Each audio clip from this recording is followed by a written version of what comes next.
আপনি কি জানেন আইপিএল 2025-এ একটা অদ্ভুত বিতর্ক ঘনীভূত হচ্ছে। সেটা কি? সেটা ব্যাট সাইজ নিয়ে।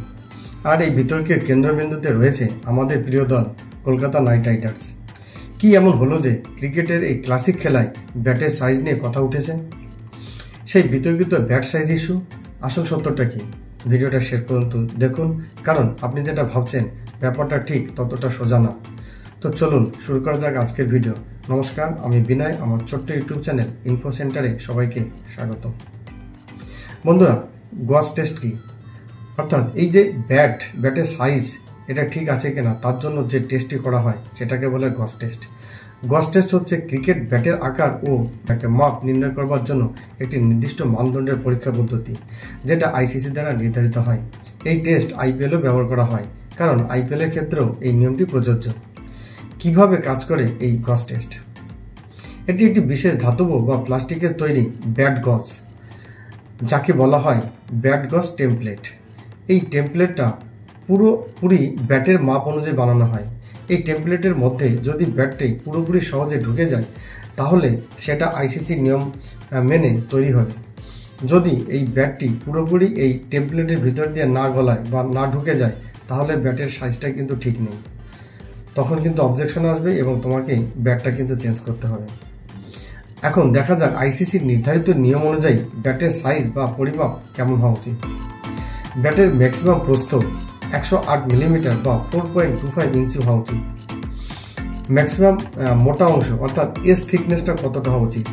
ম্যাক্সিমাম 40 মিলিমিটারের মধ্যে আপনার এস থিকনেস থাকতে হবে এই ব্যাটের।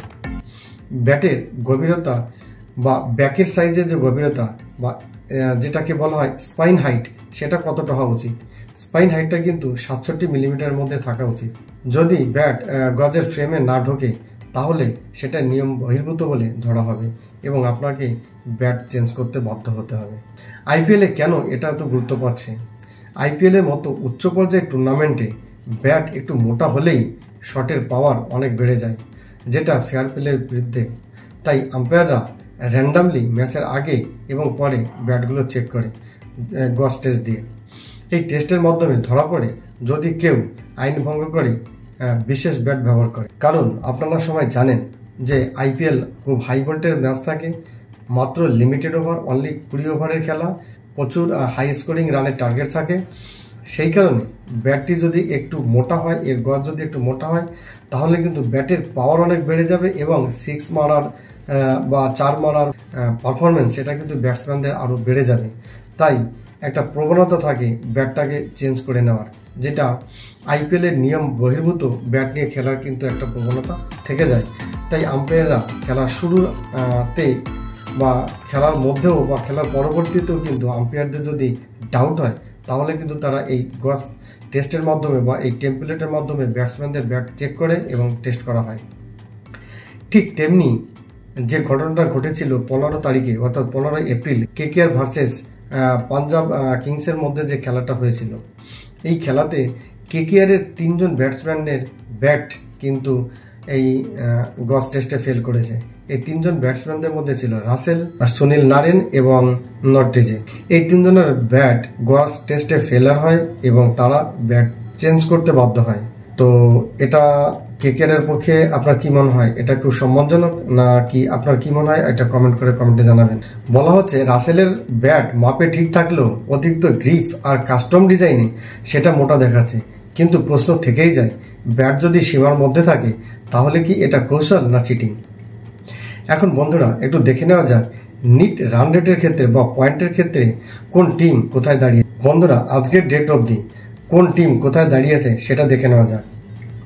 আমরা জানি আইপিএলে মোট 10টি টিম ভাগ নিয়েছে। তার মধ্যে এখন অবধি অর্থাৎ এই 16 এপ্রিল অবধি যে পয়েন্টে দাঁড়িয়ে আছে সেটা হচ্ছে গুজরাট টাইটেন। তারা 8 পয়েন্ট নিয়ে সবার শীর্ষে আছে, অর্থাৎ টিম পয়েন্টে তা সবার শীর্ষে আছে। টোটাল 5টি টিম 8 পয়েন্ট করে পেয়েছে। Gujarat Titans, Delhi Capitals, RCB, PBKS and LSG, এরা প্রত্যেকে 8 পয়েন্ট করে পেয়েছে। কিন্তু গুজরাট টাইটেন কিন্তু সব থেকে এগিয়ে। তারা 6টি ম্যাচ খেলেছে, 4টি ম্যাচ জিতেছে, 2টি ম্যাচ হেরেছে এবং তাদের নিট রান রেট NRR হচ্ছে +1.081। তো বন্ধুরা বুঝতেই পারছেন রান রেটের একটা ব্যাপক এখানে ইম্পর্টেন্স আছে। সমান পয়েন্ট থাকা সত্ত্বেও যেহেতু রান রেট গুজরাট টাইটানে বেশি, তাই তারা টেবল পয়েন্টে তারা সব থেকে উপরে বা শীর্ষে আছে। আমাদের প্রিয় টিম কলকাতা নাইট রাইডার্স, তারা কিন্তু 6th পজিশনে আছে। তাদের সংগৃহীত পয়েন্ট 6। তারা 7টি ম্যাচ খেলেছে, 3টি ম্যাচে জিতেছে, 4টি ম্যাচে হেরেছে। তাদের রান রেট হচ্ছে +0.547।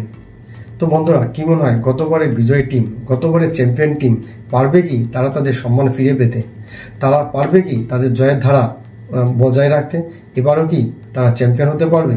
আপনার কি মনে হয় কমেন্টে কমেন্ট করে জানাবেন। বন্ধুরা আপনি কি মনে করেন ব্যাটের এই ম্যাক্সিমাম লিমিট এটা ঠিক আছে তো, নাকি খেলোয়াড়দের স্বাধীনতা থাকা উচিত? ব্যাট চয়েস করার পছন্দ খেলোয়াড়দের থাকা উচিত। কি ধরনের ব্যাট, কি সাইজের ব্যাট তারা ইউজ করবে সেটা তাদের পছন্দ মতো হওয়া উচিত। কমেন্টে কমেন্ট করে জানাবেন। তো বন্ধুরা আজ এই পর্যন্ত। সবাই ভালো থাকুন, সুস্থ থাকুন আর আইপিএলকে এনজয় করুন। আপনাদের কি মনে হয় KKR কি পারবে তাদের পজিশন ফিরে আসতে, তাদের জয়ের ধারাটাকে বজায় রাখতে? কমেন্টে কমেন্ট করে জানাবেন। তো বন্ধুরা আজ এই পর্যন্ত। Thank you.